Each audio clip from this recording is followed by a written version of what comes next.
Hello, and welcome to the More You NoCo, a podcast surrounding the people and the ideas happening in Northern Colorado. I'm your host, Ivan Wayne. Let's get to it. All right, this time I had the pleasure of sitting down with Jamie Haggard, the CEO of Green Sun Medical. I met with him in his office on a Wednesday afternoon there in Fort Collins. And their office is located in a business incubator. So I think there's like 20 to 30 small businesses getting started right up in this same building space. It's kind of an exciting place to be. Susan, another employee for Green Sun Medical, was working diligently right behind us. So you might hear a little bit of that. She was grateful, or she was kind enough to let us interview and talk while she was getting through her workday. And they are both very busy, and Jamie was gracious enough to squeeze me in his schedule between flying in from Dallas and flying out to Europe, I think the next day, so hope you enjoy. All right, here we are live. I'm sitting here in the office of Jamie Haggard, the CEO of Green Sun Medical. Thank you for joining me. Thank you for having me. Absolutely. So many places to start. So first off, what is Green Sun Medical? Green Sun Medical, we're focused on transforming the treatment of scoliosis for adolescent patients. Right now, the current standard of care is a rigid plastic brace that was developed in the 70s, and we're trying to create a much better brace that's more comfortable and can provide corrective forces to the spine. It's also a connected device, so it connects through Bluetooth the patient's phone. They can see how well they're wearing the brace, how often, and their physicians and the orthotist who puts the brace on them can also monitor how many hours a day they're wearing the brace. Okay. First thing here, what age group uses the brace and is it made for or can be used for? Right. So when we're dealing with adolescent idiopathic scoliosis, it's usually an onset at puberty. So 10 or 11 in girls, maybe 11 or 12 in boys. And when they need a brace, it's usually when their spine has started to curve and twist, and that curve gets past about 30 degrees. And at that point, they want to try and stabilize these young kids to prevent the curve from getting worse. And if you get past 50 degrees, standard of care is a massive spinal fusion. They fuse an average of 10 levels of their spine, and once you're fused, that part of your back is not going to change for the rest of your life. Right. So this is a preventative measure. Totally preventative. We're trying to improve on the quality of care of what's going on with the brace right now, but the biggest goal is that we're keeping these kids out of surgery. Rigid bracing works to help. You have about a 90% chance of not progressing to the point of needing surgery if you wear a rigid brace. The problem is most of the kids hate them. I mean, can you imagine being in the most impressionable time of your life, right, and you have to wear a rigid plastic brace in junior high 20 plus hours a day? It's the worst case scenario, and this affects young ladies much more than young boys. It's about 7-1 girls to boys. Wow. Yeah. 7-1. 7-1. That was one of my questions I had, because while I was looking through your all's website and articles that have been written about you, most of the participants I saw, and every video I saw promotional, was a young girl. And I started to think, like, wow, is this a female-dominated trend? Very female-dominated. Scoliosis affects about 3% of the adolescent population to the point of getting about a 10-degree curve. You have a slight curve in your spine. It kind of stops there and doesn't progress. For those that progress to the point of needing bracing, which is about 30 degrees or more, it's 7-1 girls to boys. Right. So, idiopathic means they don't know what the cause is. They know there's some genetic factors. They know there's some environmental factors. They know hormones play a big part of this because it kicks off at the onset of puberty. So it's multifactorial. They really haven't hit the nail on the head yet for trying to figure it out. Do they think any of it is environment caused? They do think possibly there is, because in different parts of the world, there's different levels of scoliosis, and they think that's diet. Wow. And it's maybe what they're doing in their daily lives and things like that. We do know that a lot of our physicians on our team are starting to see more and more of these kids come in that instead of scoliosis, so a twist and a bend, they have kyphosis, is where your spine bends forward. You think of the little grandmas that spines are hunched over. Well, young kids are coming in, 16, 17, with these hunched spines, and they can't straighten them. They try and straighten them. They're taking x-rays, and they look like they're 70 years old. And the biggest cause the doctors feel is from new technology, mobile devices. Kids are spending so many hours a day texting, playing games, Facebook or whatever. They're actually deforming their spines. Wow. So we're looking at kind of a Gen 2 also addressing kyphosis in these kids. Okay. So the current brace technology that you're working on wouldn't adjust for that? We can address that issue, but we're trying to stay focused on one indication right now. We're just dealing with scoliosis and the bend and the curve. It's actually a little bit more simple device to do kyphosis, but we're trying to just stay with one indication right now. Once we kind of hit it out of the park with this indication, then we'll move into the others. Right. So what stage are you all in with this product in the brace for scoliosis? We have completed the majority of the development of the brace. We have a brace that we've started a clinical study with. We've put it on patients. They're wearing it full time. Our clinical study, we're trying to compare against rigid bracing. As we go along and we make sure we're hitting all the benchmarks that we want to see in this clinical study, we're going to move to optimizing the brace for manufacturing and commercialization. So right now they're pretty expensive custom braces. Once we get going and we can optimize into plastic parts, it makes it a lot less expensive to manufacture, and then we can provide it to more patients. We're expecting to do that over the next 12 months. Okay, 12 months. Wow. Yeah, I originally found you all because I was just searching for people around the NoCo area, and you all won a business something down in Boulder that was a substantial. Yeah, we've won a few things in the last few years. Recently, we won an award from the state of Colorado for the Advanced Industries grant program, which is a $250,000 grant. It is non-dilutive. It is a 1-to-2 matching. So they give us $250,000 to match a $500,000 investment. Oh, okay. Which is great for our investors because we can show that, hey, if you're investing, we've also have this matching fund. So it really is helping us expand in the state of Colorado. Previous to that, the FDA sponsors a pediatric device consortium to try and spur innovation in pediatric devices. We won the award last year and won $50,000 from that program. And previous to that, the MedTech Innovator is a global competition. It's the biggest competition in medical devices. Over 700 companies apply every year. And a year and a half ago, we won that competition and won $200,000 as part of that. So things are going well. Things are going well. Yeah. Yeah, it's been a pretty good ride. So we're very happy. And at the end of the day, we have investors, the FDA, there's awards in that. But when we're there and we see these kids comfortable wearing a brace and seeing a change in their lives, we know we're hitting a home run with everything. That's the most important thing. Everything else will follow as long as we're getting good clinical outcomes. Mm-hmm. How long has this been going on? We just started in the last couple of months. So I meant the clinical study or the company. So the very first time the idea. Yeah.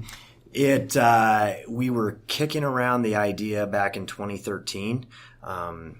I had been in the spinal implant industry for over 20 years. I was a VP of sales at a spinal implant company.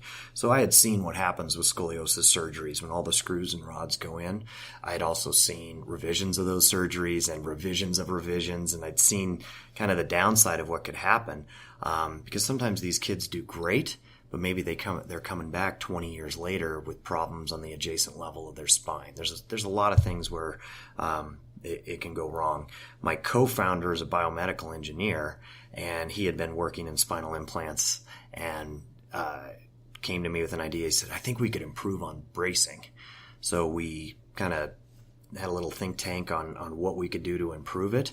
And then I went out and recruited a team of absolute thought leaders in scoliosis surgery, world-renowned experts to help join our team and help kind of guide the company. That kind of came to fruition in 2016, and then we started going with a little prototype and went from there and won some competitions and were able to attract more investment and expand from there.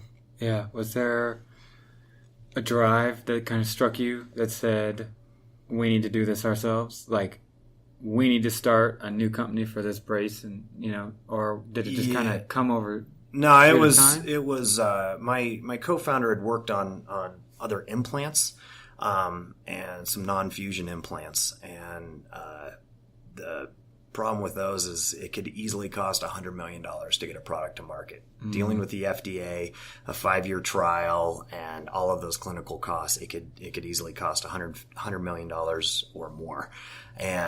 But he had a great technology that I really wanted to bring to market, but we knew it was going to be a really long process and a very expensive one. When we started wrapping our heads around this, we said, we could accomplish the same thing, keeping kids from fusions, but we may be able to keep them out of surgery altogether. And so it didn't take long. We kind of had a weekend where we went away and just that's all we thought about was what can we do to improve this care. And by the time we got done with that weekend, it was like there was no deviance in our course. We knew exactly what we wanted to do, and we knew we still had some things to figure out, but we haven't strayed from the course. We've had our own ups and downs and valleys and some unfortunate things that have happened along the way, but we never left the true vision of what we're doing, and everything that we're doing now is what we imagined a few years ago. Right. Do you feel like you all have inspired people along the way, your investors? Yeah, in different ways. I think we're inspiring a lot of parents right now. We have a lot of support. I mean, we're just beginning. We're getting some good clinical results, but we have parents email us or call us from all over the world. I got an email after a particularly long week. You're trying to raise money in that, and we'd won the big award, but you're still out trying to raise money. I received an email from a dad in Italy that said, can you help my daughter? Here she is, and she's now having to wear a brace. Maybe you can show your technology works here. And I've traded emails. We were able to get him into some pretty good treatment and bracing, but I actually get to meet that family next month in Italy. So we saw that, and some of the feedback from these kids has been incredible for what we've seen. So for us, that's been the biggest thing. Our investors are really happy with the progress we've made on the device. Our surgeon team has been very happy. The FDA has been extremely supportive. Pediatric devices are sort of a black hole. Mm-hmm.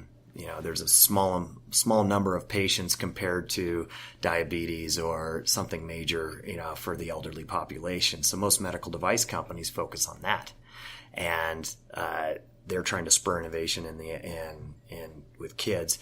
They're very excited about what we're doing because it's a big leap forward in technology, but it could also greatly reduce the cost to the healthcare system. Right. At the end of one of the videos on your website, there was a lot of details in it, and then the very last part of the video was a girl trying on one of your braces, and she said something simple. She said, "I kind of really like this brace." Yes. But as someone who admittedly doesn't know much about scoliosis, who did a little bit of research to sit down and talk with you today, that last sentence was all I needed to see, really, to think like, wow, this is something, and it's impacting. Like, just the look on her face was... Yeah, and that was it was one of those little pearls. We happened to be recording it, and I didn't notice it until later. The big thing with these girls is they're empowered in their care. They're trying to wear a brace as much as they can tolerate and all of that, but they get held up on motion. When you're in a rigid brace, you're not moving. If you drop a pen in school, you can't pick it up. We heard story after story from almost every young lady that a pen, if they tried to pick up a pen, they couldn't, and they would have a buddy in class that if they dropped their pen, their buddy would pick it up and then also tie their shoes if their shoes were loose because they had a hard time tying their shoes. So when we gave them that motion back, like we went after it trying to provide corrective pressure to the spine dynamically. But as a secondary result, they were able to move so much more than they could in their regular brace. They could breathe much better. They could eat more. I mean, it led to a lot of secondary benefits. And it goes back to our goal, trying to improve the experience these girls are going through when wearing a brace. If we can improve that experience, they'll wear a brace more. They're much more likely to not need surgery. And so every little thing we're addressing is about how to make that entire experience better for them. Right.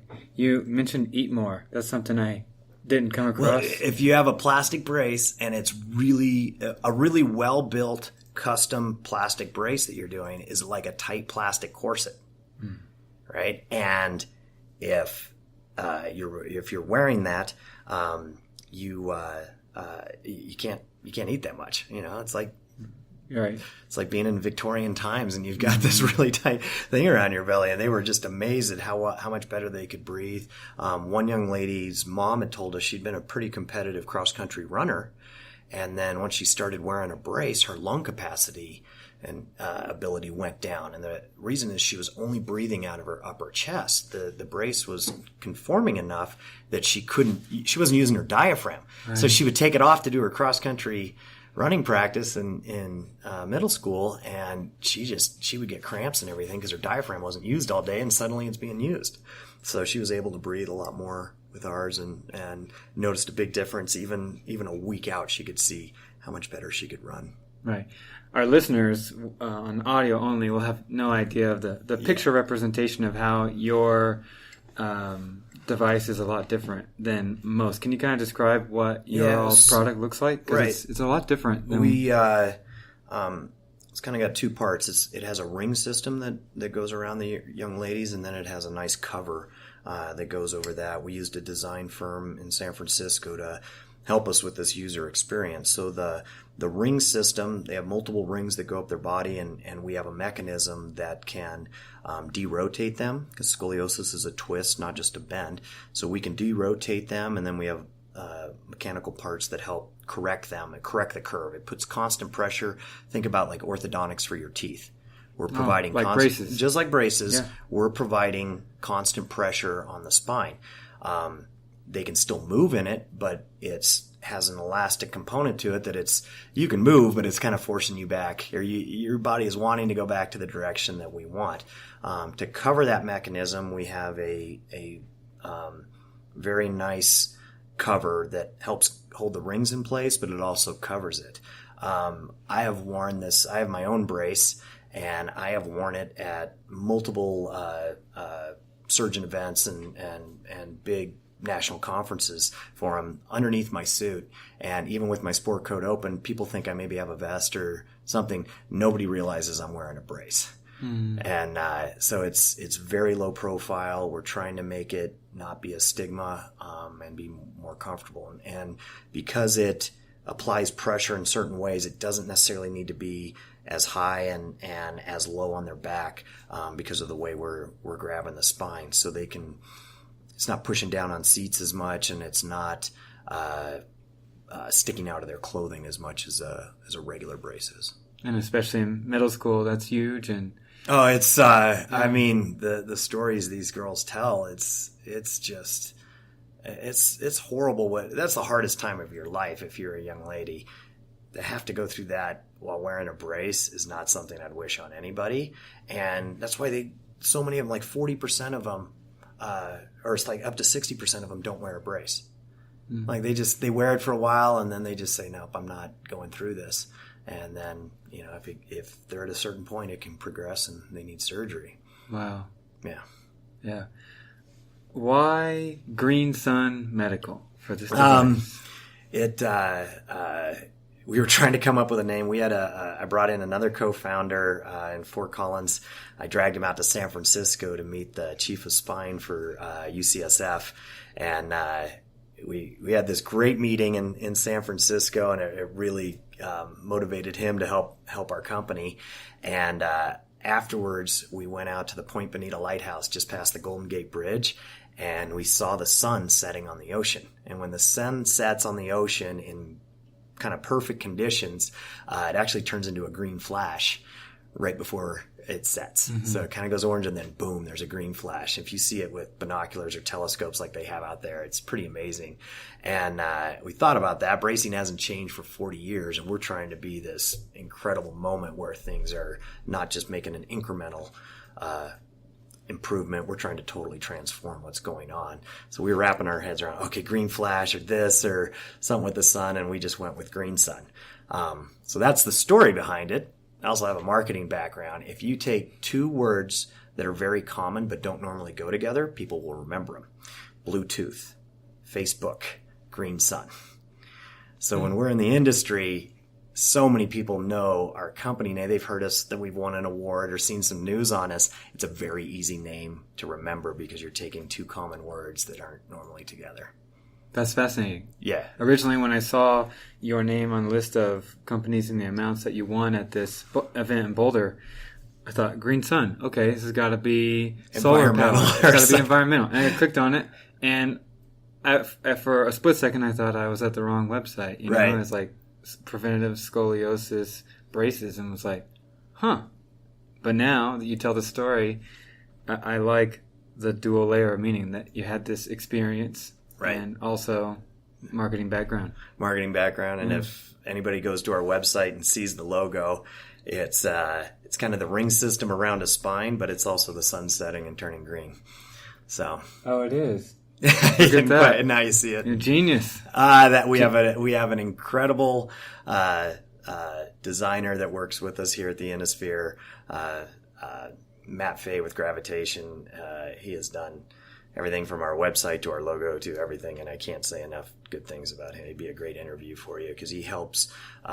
He works with another lady to help companies present to investors and redo their PowerPoints and all of that. So we've had a lot of help from that. People really like our simple PowerPoints and beautiful PowerPoints. I mean, he put all of this together. So. Yeah, I know absolutely zero about scoliosis except for the fact that I was examined for scoliosis during a normal school trial back in probably 6th grade, and that was the last time. And someone who knew absolutely nothing, your website was wonderful to walk through. I understood what you all were all about in 5 minutes. And so our listeners, even if they are as far from needing a scoliosis brace as they could be, I still think it'd be valuable, listeners out there, to check out the Green Sun Medical website, if not just to see the marketing genius behind this logo. He did a really good job on that. And you'd be so amazed that you hear about scoliosis. Okay, he's working on a scoliosis brace. And then you start having conversations with people, and you'll be amazed at how many people, oh, my niece has scoliosis and wears a brace, or they know somebody. I mean, there's so many more people than you realize. When you're 12 years old and you break your arm and you get a cast, everybody signs it, right? If you get a scoliosis brace, kids will make fun of you. It's not a good thing.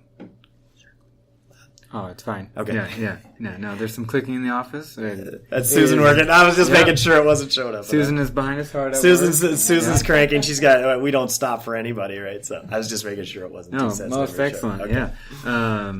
The business center. So we're here in the office in Fort Collins, right? And this business, it seems like there's a lot of stuff. There's a lot of stuff going on. So we two of the co-founders are from Fort Collins. So we had it here. My other co-founder is an engineer, is from the Bay Area. So we have a whole engineering office in San Rafael, just north of San Francisco.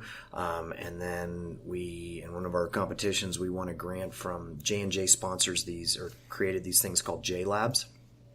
And they were innovation centers for pharmaceuticals, and then they moved into med devices. So they provide offices, and they provide a ton of corporate support from J&J. So they gave us an office at their South San Francisco location. So I spend probably a quarter of my time to a third of my time out in California working there, and then about a third with clinical study sites and that, and then Susan likes to see me show up in the office once in a while and get my paperwork. Every now and then? Yeah. Make sure you're still alive? Well, things stack up, so she's very good about taking care of me and making sure I'm staying on task with a lot of the essentials that still have to happen in a business.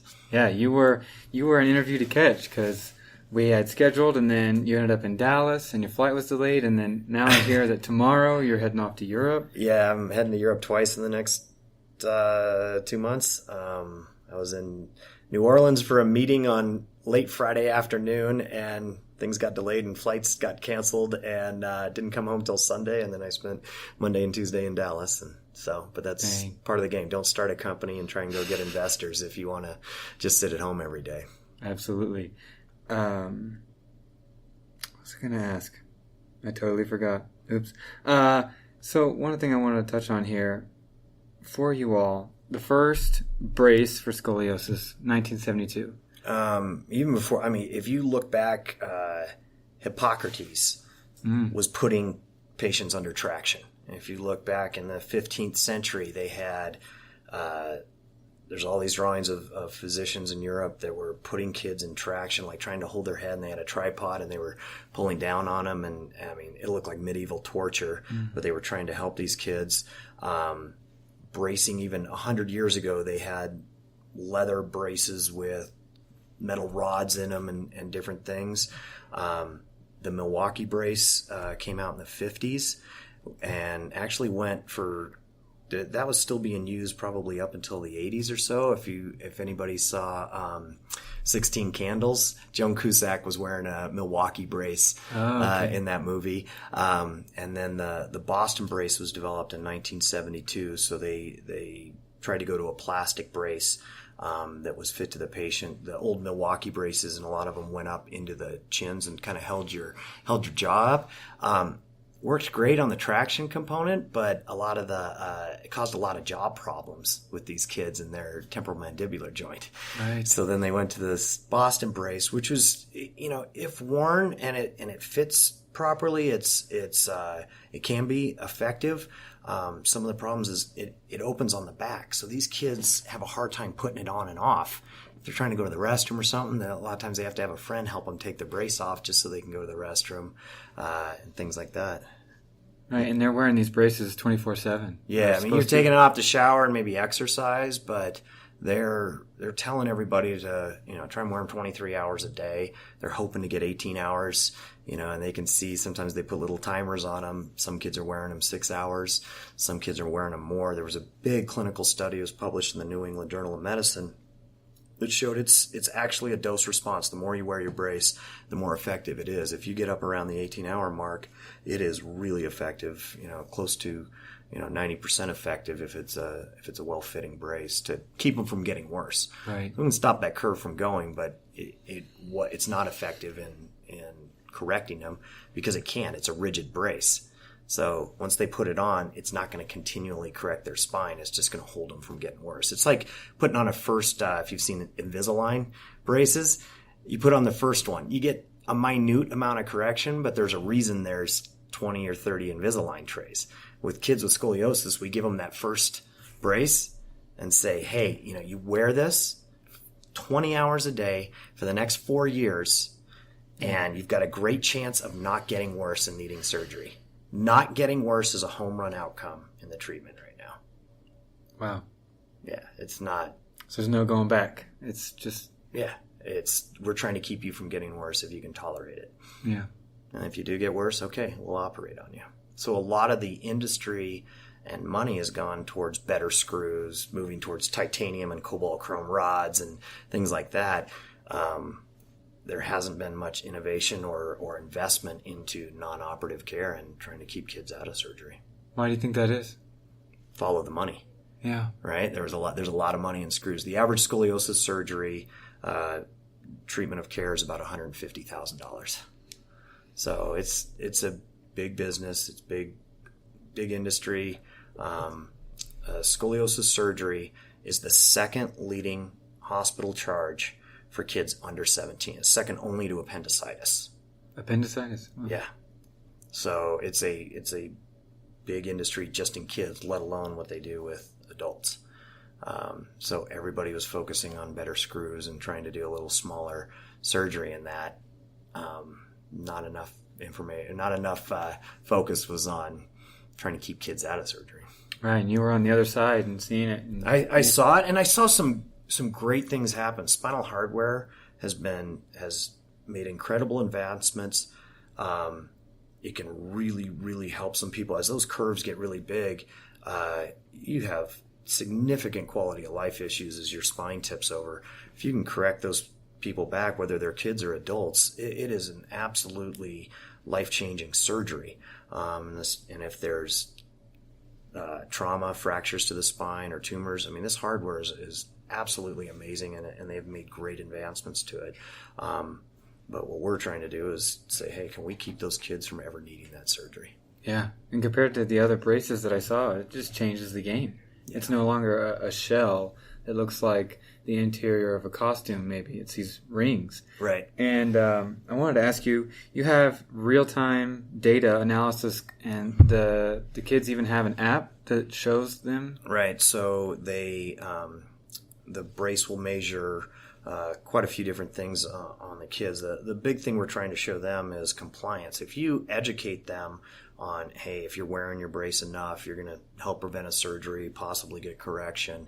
The kids want to know because, hey, you know, I took it off for swimming practice, but then we ran to here and I didn't put it on. You know, how many hours a day did I wear it? We started with that to give the physicians information about the compliance of the patients. And if somebody's not wearing it at all, instead of coming back 6 months later for a follow-up visit, they can reach out to them right away and say, hey, let's figure out what's wrong. And for the parents, we thought, hey, kids do better if they get a report card. And so, hey, if the parents are seeing on an app how many hours a day they're wearing it, great. What we found out as we started this was the kids wanted to see the data. They wanted to know that they were wearing it enough. Oh, wow. Yeah, I was going to ask, between parents and kids and holding them accountable to the treatment plan, where do you all focus your efforts? Do you feel like it's a kind of a balancing act case to case? I would say our focus is 100% on comfort, and we have to make sure we'll get an x-ray with the kids and make sure standard of care now is if you get issued a rigid brace, they try and get a 50% correction of your curve in brace. Doesn't always happen, but that's the goal. If you have a 40-degree curve, they're trying to get you to 20 at least in the brace, so they know they're putting some significant pressure. With our clinical study, the kids have to be in a rigid brace to begin with, and then they have to, once they wear ours for a week, they have to take an in-brace x-ray to make sure we're generating at least the same amount of pressure as a rigid brace, and then we're following them after that. We're trying to make sure we're generating enough pressure, but also what's going to be their hang-up with compliance. We did some things with zippers and other little things that you wouldn't normally think about with a med device are a big deal for an 11-year-old. Right. And how it fits over their shoulders, and there's a lot to it just with the cover and making sure they're happy and they're comfortable. And we want to put, it's kind of like braces for your teeth. You want to put up enough pressure on there that they know it's doing something, but you don't want so much that, man, my teeth are killing me. So we're trying to hit that sweet spot where we're effective, but not too uncomfortable. Right. Makes sense. Yeah, and your staff can see this in real time. Now, I wasn't clear on, can you adjust the brace through the digital technology? No, or does that have to it's be just a done? measurement of what's going on. Okay. They still have to come into their orthotist or brace maker and get adjustments at that point. In the future, at some point, I won't say when, but it's a ways out, we could see a point where we could possibly at least be guiding a parent how to make some adjustments remotely so they wouldn't have to come back into the physician's office. So there's some ideas and some things we're working on to make that happen, to make it an even better experience and keep applying more pressure on the kids. Right. So the kids in your clinical trials, using the item right now, are they here in northern Colorado? No, we're using the National Scoliosis Center in Washington, D.C. Okay. Luke Steichleather is the president of that organization. It is one of the preeminent orthotist offices in the country. They have what's called an EOS imaging machine, so it's a low-dose X-ray. On their microdose, it takes the radiation it gives the kids is 1/56 the normal dose of an X-ray. Okay. So there's been some studies that show the cancer rates on scoliosis patients are higher because they get so many X-rays. They were coming in every 3 months for X-rays, right? So you deal with scoliosis, and then you come back in your 20s and you have breast cancer because of all these X-rays. So we're starting with his facility because he's a great orthotist and because he's got this EOS machine that provides really low dose X-rays, and we can see everything that we need to see on it. In addition to that, he is president of SOSORT, which is the International Organization for Spinal Bracing and non-operative kind of physical therapy for scoliosis. So he is kind of the preeminent orthotist in the world for treating scoliosis, and we're very fortunate to have his help in providing his facility as well as patients. So patients who come to the facility, do they kind of inform them about this optional brace? Do you want to try it? It's a new product. Yeah, so for our clinical study, the patients have to be wearing a brace currently for at least 6 months because we want to prove that we're at least equal to, and then we'll follow them long term. So they're wearing a brace. He has already been fitting them for braces, and they already have one. He's informing his patients, hey, there's this new technology. You have the ability to try this out. They have to fit certain parameters of age and curve and some things within our clinical study. We're trying to follow a certain specific group. And then, so he'll let them know, and if they want to, they come in, and it's been by far the best part of the job is meeting these moms and kids. Like, they're just incredible. I mean, it's by far the most rewarding thing I've ever done is going out to the clinical sites. And as we get busier and busier, I'm not able to. And it's the hardest part of the job is not getting to do that, because you see these kids and they give you such great feedback, and the moms too. And, the moms are wanting to do anything for their kids. They don't want them to have surgery. What can we, if you've got something cutting edge, we want to be a part of it. Right. Yeah, I saw a testimony of a little girl was wearing your brace, and just the excitement in her face and her voice compared to what she was wearing before. I mean, it was contagious. Yeah, it was, and we had a couple of these girls that helped us with some really early prototypes that were bulky and had things kind of sticking off of them, but we wanted to see how much motion we could get, how much pressure, different things of feedback, and she was very constructive in her criticism. Okay, you need to address this. And we knew things that we were going to have to address. And then she goes and wears our brace and comes back. And I was like, holy cow, this is how my life has changed just even in the last week, just in her breathing and how much she can eat and how she can bend over and pick up a pen if it falls on the floor. Right. So what's the goal? National distribution to any clinic that would like it? Yeah, we have some, like I said, a group of absolute thought leaders in scoliosis. So we're doing this initial pilot study with 30 patients. After that, we're going to expand into different regional centers. Dr. Mark Erickson at Colorado Children's is helping us. We have UCSF and Children's Hospital Los Angeles and different institutions around the country that we're going to be going in, and then just kind of expanding from there. Right. And you mentioned earlier, I think, that you're from Fort Collins, correct? Yeah. I live in Fort Collins. I've been here for almost 20 years from Littleton. And okay. Yeah, so this is our home, and I don't ever want to go anywhere. Right. I mean, I love Fort Collins. I was able to get a job in the spinal implant industry here 20 years ago, and haven't really looked at leaving since. Yeah, so you're NoCo for life. NoCo for life. I yeah. mean, it's a pretty amazing place. So it's hard to imagine something else. Right. And Littleton is south of Denver. South. That's right. Southwest. Yeah. So what brought you up here originally? It was a job offer here. I was in Grand Junction with another orthopedic company, and had a great opportunity with a company, and they said they were going to put somebody in northern Colorado, and I went after that job hard until I got it.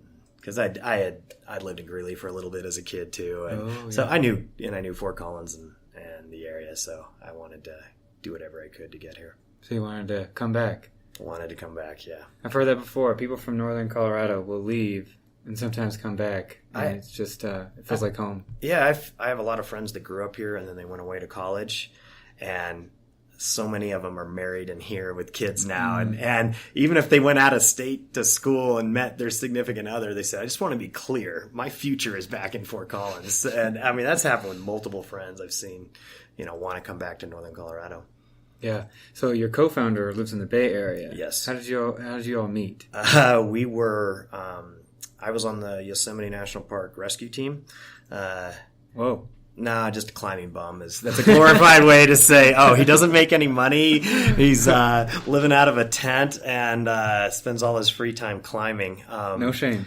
No shame. Oh, believe me, that was some of the best times of my life. And my co-founder was really good friends with another member of the team. So we were climbing friends 25 years ago. And if you want to get into business with somebody, you really have to trust them. And if you're used to hanging off a 1,000-foot cliff, and this guy's got your life in his hands, it's somebody you can go into business with. And we've had a lot of. This has not been an easy road. We've had quite a bit of success. Our other co-founder from Fort Collins, he passed away last year. He had a heart attack while mountain biking, which was emotionally devastating to us. And then, we were a really good tripod, the three of us, because we all had different backgrounds and we really complemented each other, and losing him was a big blow to the company. But it's, my co-founder Matt and I have kind of picked it up and added great people, and we're going from there. Charging forward. Yeah. Wow. I think you touched on something that I think there could be a market for, and that is people who think that they can go into business together should go through an experience where they have each other's lives in their hands, and if they start to feel uncomfortable, then it's maybe being in business isn't the best, because you have your financial life shared with these people. Oh, it's you need to do that. You need to be happy with each other's spouses, right? Because if you do this, it's going to take more time in the long term and more time every day than you think it's going to take when you start it. And that there's only so many hours a day. You're going to have a sacrifice with your family. And if your spouses aren't behind you on it, you're going to be in trouble. So, getting the support of your spouses, I'm very fortunate with that. But I've seen companies that run into buzzsaws sometimes because there's a point where, and it's very justified. Like, I haven't seen you in a week. Where are you? That's a hard answer. Oh, the company's going great. We're getting there. We're almost there for our next round of financing. That's a hard story, and a hard sell. And I think people need to take a deep dive with their spouses and their co-founders and their co-founders' spouses and make sure everybody's ready to batten down the hatches, because it's going to be a long ride. Yeah, I have a buddy starting a business by himself from scratch in Colorado Springs, and some of that is definitely, it takes certain weekends and evenings, and you got to have a net of people around you that understand, that can make it possible for you. Right. So, you really do. And yeah, I changed yesterday 5 different flights just because flights changed, or in the last 2 days it was flights changed and meetings changed, and then are you going to make it for back to school night and all that stuff, and I'm very fortunate that I have a wife that is supporting what I'm doing and also understands I don't want to miss family things, but sometimes I have to. Right. Yeah, so you ended up a climbing guide at Yellowstone? At Yosemite. I was on the rescue team. So rescue team. How did you get there? I'm tenacious. I had worked as an EMT before, and then I was I had every free moment I had. I was out in Yosemite, and I just got to know who was on the team, and then applied for it the next year, and then ended up spending a couple of years there. Yeah. So, were you living at Grand Junction at the time? No, this is before that. Okay. This is early in I was like 18, 19. And so you're just driving all the way to Yosemite? Oh, yeah. I took some time off from college, and I was living in South Lake Tahoe, and then driving down to Yosemite all the time, and then eventually just set up camp in Yosemite and spent a couple of years. Dang. So it was a good time in my life. I saw some amazing things, and it was a great time, but it's hard to imagine living on no money like that. Like, it was, you could live forever on no money there. You just got by, It's like I remember people my age now telling me back then, like, oh, I couldn't I spend more money on just whatever stuff that you think you need. And it's funny how, 25 years later, I'm sitting there more and saying, yeah, that guy, he was very accurate with that. Like, how much stuff do you really need? I learned a lot back then about what you don't need. Right. Yeah. As I get older, I feel that experience more and more where something will happen, a thought will cross my mind, and I think, I've been told this before, but when I was told it, it didn't mean anything to me, but it does now. Yeah. When I was in high school, I was really into climbing, and a guy that was in his 40s like I am had said, youth is wasted on the young. Mm-hmm. I said, what do you mean by that? And he says, I've been successful in business, and I got this, and I want to go climb, but my knee kind of hurts, and my hip's sore, and this and that, and I don't have the endurance I did when I was 20 and that. And he's like, you should climb as much as you can. You can get on to your life, but try to climb as much as you can when you're young, and I did. Yeah, that's how I feel about hiking and getting out here in the northern range, but the Rockies and skiing is like, who knows how long I have to go out and do this, so I'm going to squeeze life while I can. Absolutely. Yeah. So we don't have to go into all of it, but there was a pretty extensive list of things that you helped launch in your 20 years. Yeah. From implants. Do you mind touching on yeah, parts of that? It was all with spinal fusion.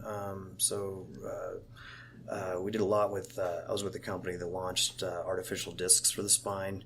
And that was a big game changer for quite a few people. So instead of going in and doing a fusion on them, they went in and put a mechanical device that's an artificial disc. The big problem with fusion, whether it's a 1-level fusion or you're doing a 10 or 15 level fusion on the spine like you do with scoliosis, is that you put the spine's meant to be bending and flexible. When you make it completely rigid because you fuse it, it puts a lot more pressure on the disc right below that. And same thing if you start at the bottom and go up, as if you're fusing levels, you're putting a lot of mechanical leverage on one disc. And so when they invented artificial discs, they were able to have the disc space return to its normal motion, so it wasn't using a big lever arm on the disc above. Oh, okay. Yeah. So you were, let me see if I got this right. You were working for a company who was trying to come up with disruptive technology to kind of change the field overall. They acquired it. Okay. What happens in industry is that you'll see companies don't usually get more nimble as they get bigger. They get more cumbersome, right? Oh, right. And then, especially you get into big companies like J&J, Medtronic, Zimmer,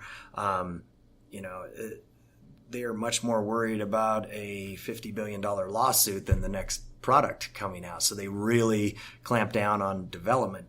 J&J's last knee, I think, took them 7 years to release. I mean, it had to go through testing and every lawyer in the world signed off on it. And they have to do that. You have to protect the company.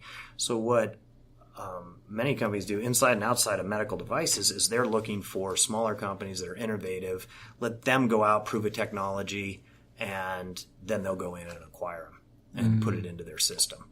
So I was with a company, we did that quite a few times. We did that. We had other great implants like a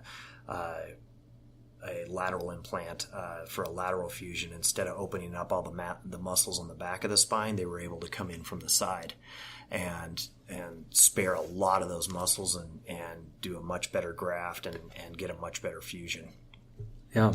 So I thought I had a little earlier about, so a lot of your clients that are testing out the technology are outside Washington, D.C.